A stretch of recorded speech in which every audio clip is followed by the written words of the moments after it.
Welcome to our channel. Today we how to verify your rental application with Zillow, full guide step by step clearly.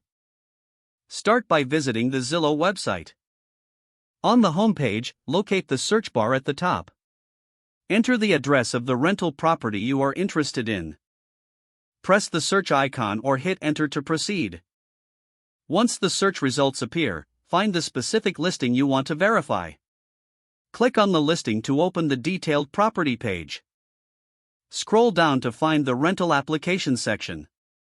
Look for the option to apply now or rental application and click on it. If you don't have an account, you will need to create one.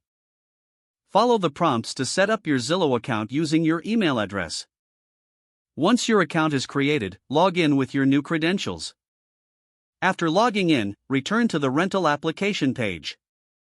Fill out the required fields with your personal and financial information.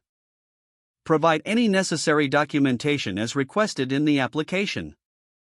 Review all the information you've entered for accuracy. Once everything is complete, submit your application. You will receive a confirmation email regarding your application status. Keep an eye on your email for any communication from the landlord or property manager. If requested, be prepared to provide additional information or documents. Once approved, you can finalize your rental agreement through the platform. Stay proactive and follow up if you do not hear back within a few days.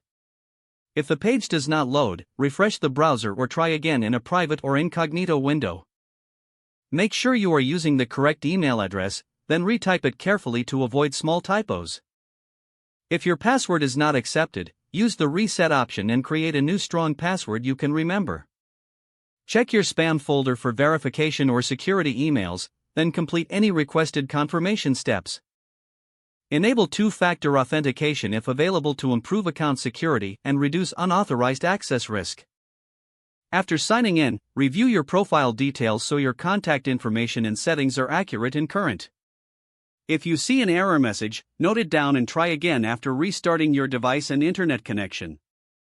Don't forget to like this video and subscribe to our channel for more step-by-step tech guides.